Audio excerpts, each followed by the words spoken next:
Well, hello, listeners or watchers. Welcome to the Learn and Work Smarter podcast. This is episode 62, and this is one of our monthly Q&A episodes, which means that I'm going to spend some time today answering questions that were submitted by listeners of the show. I am answering 2 questions today, and they're both about email.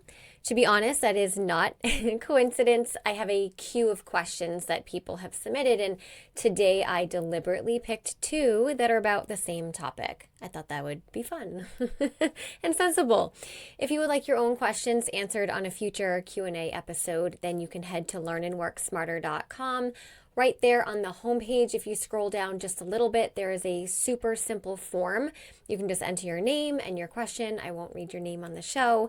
You can ask about productivity or organization or something specific to your situation, school, work, or any of the topics that we cover here on the show. All right, so like I said, we've got 2 questions about email today. For a comprehensive discussion about email management, I do want to send you over to episode 15, where I cover email management best practices for students and professionals. I go really in depth in that episode. Those core principles are really the foundation of a good email management system, but then some of the things that we talk about today, you're going to find helpful too. All right, with that, let's get started. Hello, you are listening to the Learn and Work Smarter podcast, the podcast for students and professionals who want to learn and work smarter. I'm your host, executive function coach, and founder of schoolhabits.com, Katie Azevedo. As a reminder, everything I mention in today's episode will be linked in the show notes, including a link to the transcript, which you can also find at learnandworksmarter.com/podcast. Okay, so I have my first question here, which I am going to read. I'm not sure if it was submitted by a student or a working professional because that information was not included on the form, but my answer wouldn't change if I had that information, all right? So let's read it. Where do I start when my entire email inbox is a mess? The unread emails are out of control and I'm tempted to delete everything and start fresh. Thank you, Katie. All right, so the reason that I picked this question for today was just, well, it was a good question, but also just the other day, I was looking something up on my husband's phone because it was like the nearest phone to me without me having to get up. And I noticed that his email notifications for Gmail were something like 23,000 unread emails. It was 23,000 and then in change. Now, this is a judgment-free zone, okay? And I want that to be clear, but oh my gosh, did that stop my heart. My husband and I are polar opposites in so many ways, and I always make sure that I have 0 unread emails by the end of the week, at least, okay? Not every day, but by the end of the week. And it got me thinking, how would he even begin bringing that number down to 0? Now, let me be clear. My husband has absolutely no intention of ever bringing that number down to 0. It doesn't bother him at all. But when I saw your question in the queue, it got me thinking that this is probably a question that other people have too. So again, judgment-free zone. And if you told me that you had 23,000 unread emails and they didn't bother you, and you were managing your email just fine, and you weren't missing important deadlines, and you weren't losing information in your email abyss, then that is absolutely your choice to keep all those unread emails. But from your question, you are telling me that you want to do something with those emails. You do not like that there are that many unread emails in there. So that's why my answer today is going to help you tackle that, okay? But it's not coming from a place of you should tackle that, okay? I don't should in here. We all do things differently, and the important thing to think about is, does it work for you? If 23,000 unread emails works for you, as it works for my husband somehow, then don't fix what ain't broke, right? But you did ask, what's the best way to handle this? And you say that you're tempted to start from scratch. And I don't know if you were saying that facetiously or like, if you think about it, most of what we say, like sarcastically or facetiously or like as a joke, I'm air quoting, usually has some origin in truth. So I'm kind of thinking that you're actually considering that as an option. So let's talk about this. Let's talk about what your options are. If you were to start from scratch, what would that look like? I'm assuming doesn't mean deleting your email account and creating a new one, although you could certainly do that. But I'm assuming you're asking, is it okay to just delete all the emails and start over from an empty inbox? And here's what I'd say to that. You absolutely can. All right. I would also say in this scenario, if you are not intending to go through those emails and handle them, which I'll talk about handling them and what that means in just a minute, I would opt to archive rather than delete. Let me explain. Whether you're using Gmail or Outlook or Yahoo or whatever, you have the option to archive your emails. This removes them from your primary inbox, but it doesn't delete them forever. They're going to still show up in search results. You can still find them and open them if you need to, but they're not in your primary inbox taking up space. On the other hand, when you delete something and you empty the trash, those emails are gone, right? If you are choosing not to go through any of these emails, maybe it is too overwhelming for you and it's, you're like, these emails, I don't even have the time to do it. No, I'm actually not suggesting, I am not advising that you don't go through any of these emails unless the situation is like, that's from a previous life and I for sure don't need them anymore. If for sure you don't need them anymore, get rid of them or archive them. Okay. But if you're like, I don't know, maybe I need them and I'm not sure if I do or not, then I would say select them all and batch archive them versus deleting them. Okay. If it ever turns out that someone's like, hey, did you get my email about, whatever, you could do a search for that person's name or you could search for a certain keyword. And if that were one of the emails that you had archived, it would show up in your search results and you would be fine. Okay, so to recap, you could archive them all, and then from there, you would follow the steps and best practices I talk about in episode 15 to manage your inbox going forward with the goal of not getting yourself in that situation again. But here's what I suggest. If you do want to go the start from scratch route and you're willing to archive instead of just delete, you might want to do a quick pass through those emails from the last 90 days or so. Right? So 3 months. So whatever day you start this project, count back 90 days. And from that point forward, you could do a quick run through of the emails with one of two intentions. So I want you to put like two lenses on. Number one, deleting obvious trash. If you see it and it's junk, get rid of it. And then number two, processing all obvious important messages. So you would scroll back 90 days, maybe set a timer for 15, 20 minutes. I do not want this to be like a multi-day event, okay? We're talking about just 90 days of emails. And you do a quick pass through your emails looking for ones that are obvious trash. That would be promotional emails, stuff that's obviously junk, things you know are no longer relevant because the date has passed or the event has passed. Obviously, you would never delete any emails that are part of my report card newsletter that come from me, which if you're not signed up for, you can do that with the link in the description box, right? But the other ones, you would just chuck in the trash and try to have no feelings about that. Now, the purpose of this step is that it saves you from archiving pure junk, right? Now, the next pass through, it could also be at the same time, whatever, would be to run through the emails.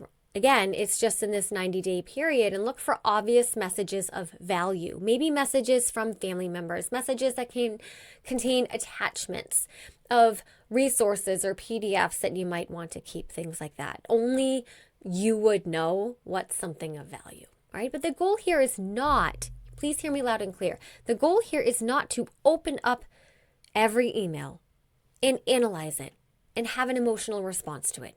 Okay, this is quick thinking, quick assessment. And then after 15 minutes or so, you would stop and you would either archive the remaining emails or you would delete them. Okay, I would not do this process for emails older than 90 days because if anything older than that had been urgent, it would have made its way back into your inbox by now, right?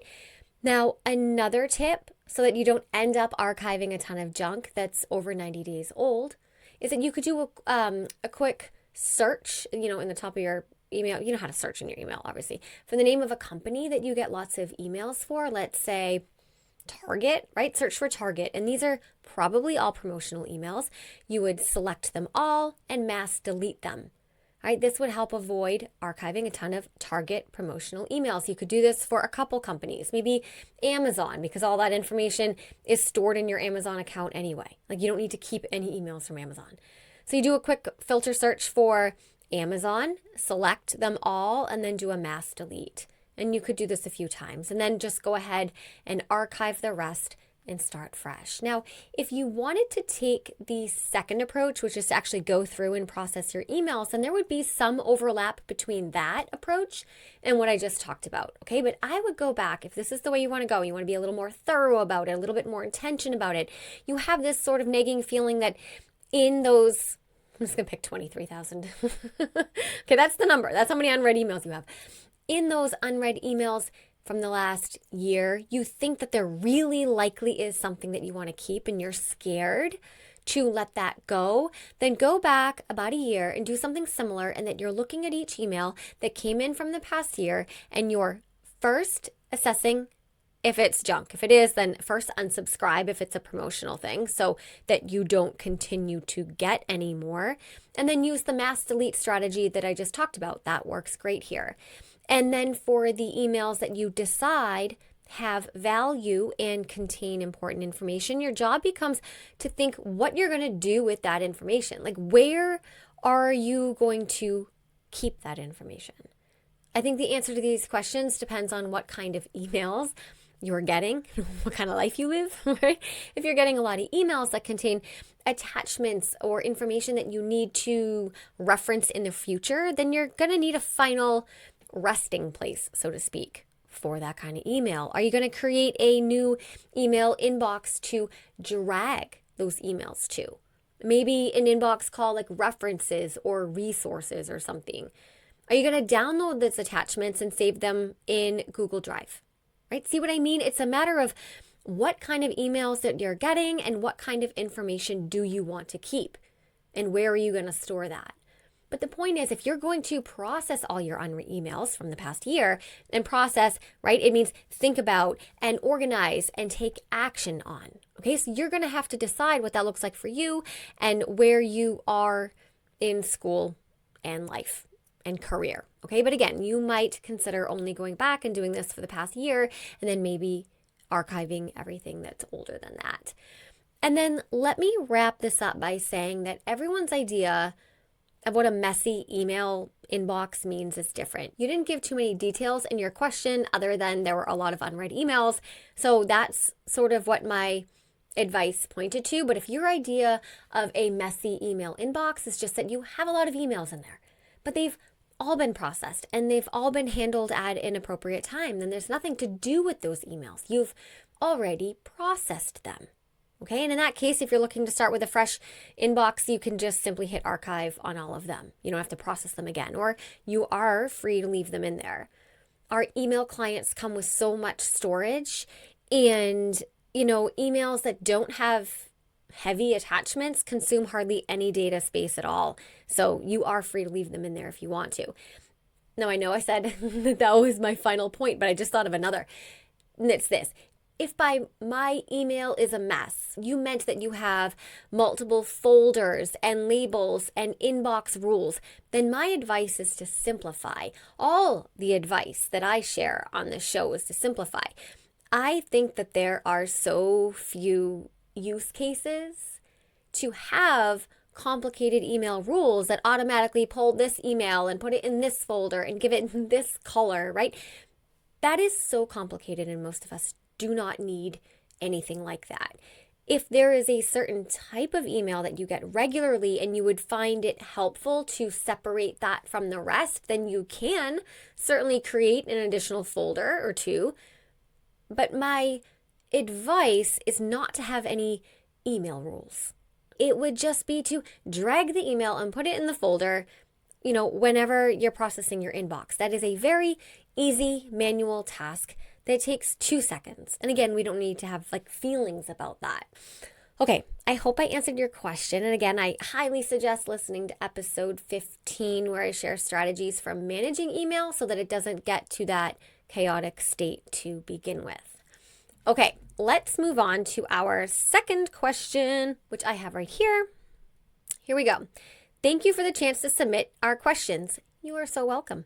Something I've been wondering is something I've been wondering that is kind of a weird question, but I want your advice, is why do I feel paralyzed when I get an email that I need to respond to? I have no trouble writing emails, but whenever I get an email from someone asking me to do something or respond in some way, I keep putting it off for days or weeks, even though I know I shouldn't. When I finally do respond, it takes me so little time that I'm embarrassed I waited that long. Thank you. All right, so this is another question that personally resonated with me, even though I do my best to stay on top of my inbox. In fact, I saw a meme the other day. I actually shared it to my story on Instagram. You guys follow me on Instagram? Do that. It's at School Habits. That's fun. I like people and I share weird stuff. But it felt so relatable. It was about like, I don't know, it was like, God, why do you give me your hardest battles? And God's like, you're actually my weakest soldier, and it's not a battle, it's just an email. I thought it was funny. Anyway, it was about the paralysis and the fear that we get around an email that we have to deal with. And I thought it was funny. And then I saw your question in the queue, and I figured, what the heck, let's do this. So first things first, it's super normal. Some emails give me a pit in the stomach too. Okay, I think that some of our visceral reaction to emails has to do with our history and our experiences and our relationships with people demanding our time and attention, our tolerance for discomfort, our ability to admit when we don't have the answer, and then how resourceful we are in finding that answer. There are lots of factors at play here. But here's the thing, and I'll bet it's something that you already know, not dealing with emails that need to be dealt with always leads to more stress. We know that, right? Yet time and time again, we see that email in our inbox and we let it sit there for days, for weeks, right? Which is like rubbing salt in our own wounds. I know the feeling because, like I said, I do it too. But here's how I see it. I think there's kind of a two-pronged approach here. One is more mindset muscle based, and the other is strategic and tactical. So let's start with the mindset muscle. I don't I don't know if mindset muscle is the right way to describe it, but that's all I can come up with on the spot. So we're going to go with it. But what I'm referring to is this idea of consciously and intentionally kind of forcing ourselves to take action when we don't want to. Right? Whether it's replying to an email or working on a task that we don't love or making that phone call that we've been avoiding, we're always going to be faced with tasks that we don't want to do for whatever reason. They're emotionally triggering. They're hard. They're unclear. 100,000 different reasons why we avoid things, right? So our practice is to be intentional about recognizing when we're in these moments, pausing in these moments, calling out these moments, naming these moments, and taking action anyway. All right, so it could be something like, you're sitting at your desk and an email comes in and it gives you that pit in your stomach, right? You know you have to reply to it, but your default response is to tell yourself you'll reply tomorrow, which, as we know, is not likely to happen. Now, in this moment, our goal is to say, whoops, I'm doing it again. Whoops, this is my pattern. Whoops, let me see if I can break this default behavior. And then reply to the email. All right, now this might take some time. You might get to the first step, which is just recognizing the story we tell ourselves about I'll reply to the email later, right? You might get to the point where you're just saying to yourself, whoops, I'm doing it again. This story is false. And then continue to ignore the email, right? And that's okay in the beginning. Recognizing an unwanted behavior is the first step in changing it. Okay, but then over time, the goal is to say, whoops, I'm doing it again, and then take action. And again, this goes for any task that we're feeling complicated about, not just email. Essentially, this is all under the umbrella of emotional regulation, the ability to say, I have feelings about this thing. You might not know why they exist. You might not know where those feelings are coming from. You might not understand how deep-rooted they are, whatever.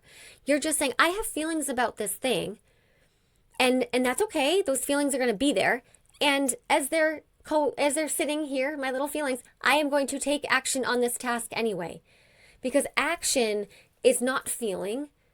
Your action can happen despite the feelings, right? Your actions can happen with feelings or without feelings.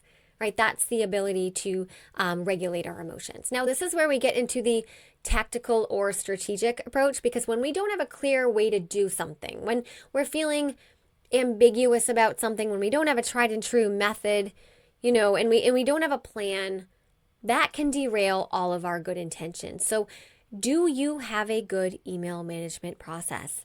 This is where I'm again going to direct you to episode 15, because that is really important here. If a significant amount of your school or work communication involves email, you have to have a system for managing that tool, because email is essentially a tool, right? So I go over this in depth in episode 15, but every email that comes into your inbox essentially fits into one of three categories. It's either junk, which means you can delete it, right away. That's a really quick, easy win. Or it contains information that you need to do something with, like a date that you need to put on your calendar. A file was sent to you that you need to save for future reference. Maybe it's an answer that you're receiving to a question that you asked at some point. So this is information that you are extracting from the email and putting somewhere. Usually it's in your information management system, maybe something like your calendar, okay? And then the last type of email contains an action item. Somebody might send you an email and ask you to do something. They're asking you a question, which means you have to answer it. You get an email that says, hey, can you get me this information by the end of the week? Okay, well, now you need to do something and get somebody some piece of information by the end of the week. These types of emails go on your task management system because they're actions. And to be honest, these tend, for most of us, to be the emails that cause the most paralysis, to use your word. If we're just receiving information from somebody that usually doesn't give us too many emotions, it's like, oh, okay, cool. Charlie sent me the meeting notes. Great. No emotion. But here's an email from Elizabeth that's asking me to find the answer to a question that I don't know. It's asking me to take an action that I'm uncomfortable with or unfamiliar with. Then bam, pit in the stomach. I'm going to avoid this email to avoid the pain of facing what this email is asking me to do. So that's what we need to address. So let's break this down. Do you have a dedicated time in your schedule to address emails? Let's start there. Do you give yourself an admin block periodically, maybe, once a day or a couple times a week, right? Where you're intentionally sitting in front of your inbox and handling what is in there. We talk about the admin block strategy in episode 3. This is where you set aside, it's kind of like a meeting with yourself, essentially, where you're just handling all the administration tasks of whatever it is that you do. For many of us, email is an administration task. If you know that every Monday and Friday from 12 to 1, you have time to process your email inbox and you're giving yourself a dedicated block in your schedule on those days to do that, then you're probably going to lessen your emotional response to emails that come in on Thursday, for example, because you're like, okay, I'm going to handle that tomorrow during my admin block. And I'm going to hold myself accountable to that meeting I made with myself because I'm dependable and reliable. And I'm going to handle my emails then. That is very different than what we often do and what seems like you have a pattern of doing according to your question, which is telling ourselves that we are going to handle the email tomorrow or later, but we don't actually have a plan or the time or the space to do that later at all. All right, so the first step here is to make sure that you are giving yourself an intentional time in your day or your week to handle what's in your inbox. The second strategy here is to make sure you have a task management system that can house these action items that are coming at you through email. If you're using your email inbox as a task management system, that is, of course, going to create stress and email mismanagement. Now, it's perfectly fine to keep the emails in your inbox if you wanted to. I kind of alluded to that in my answer to the last question, but it's also important to extract that info from the email and put it in your task management system so that it becomes real. When something is real because it exists in a dedicated task management system, it's more likely to get done. Okay, so far we're ensuring that you have a time to handle your emails, probably in an admin block during the day or a couple times a week or whatever you need. And then ensuring that you have a task management system where you are storing your to-do list items that come to you through email.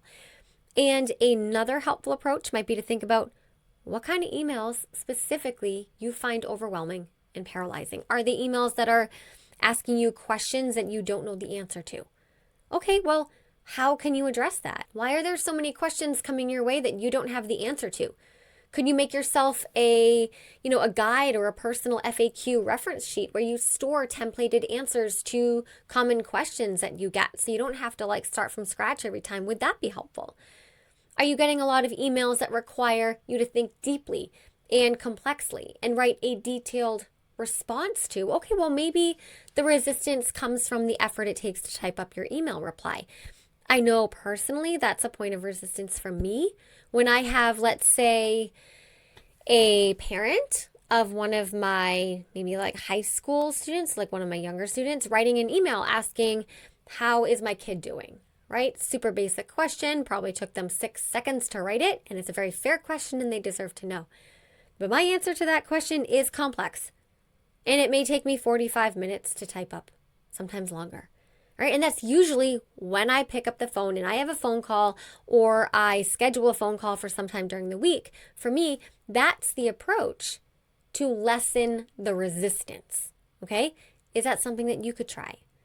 The deeper work here, this is what I'm saying, is to try to figure out, specifically what are you resisting? What kinds of emails do you find paralyzing? What are these emails asking of you? And when you can figure that out, then you can ask yourself the question, okay, what can I do to make this easier? How can I make myself less emotional when it comes to these emails? How can I increase my emotional regulation when I see these emails? You have to know the exact problem that you're dealing with before you can find a solution, And then one final tip, unless I think of another one as I'm saying this, and I doubt this is going to be relevant for every kind of email that comes in, but I'm just going to share it in case you find it helpful. Emails don't have to be that complicated. In fact, nobody likes reading emails that are just big chunks of paragraph text. If your default response to emails, to an email that you get in is ugh, replying to this is going to be such a hassle, then maybe the skill is to work on language consolidation, brevity, saying what you need to say with fewer words, right? This is a communication skill that is very helpful across multiple contexts. It's helpful to the person receiving the email, but it's also helpful for you because it makes you more efficient. All right, folks, that takes us to the end of the show here. You can find a transcript at learnandworksmarter.com/podcast/62. That is because this is episode 62. I hope you found this email-centered episode helpful and that it gave you some ideas to maybe look at your own email management system and scrutinize your own habits and ask yourself, where can I tighten up? Where can I reduce the friction? Where can I streamline? These are all really great questions to ask ourselves now and again. And one more question. If you would be so kind and you've been enjoying the show, I would love for you to subscribe on YouTube. I'm trying to grow that channel and it's pretty slow moving. Or if you've been enjoying this on a podcast app and you could leave a review, that truly makes all the difference in the world. I appreciate you. Thank you for spending your time with me. And remember, never stop learning.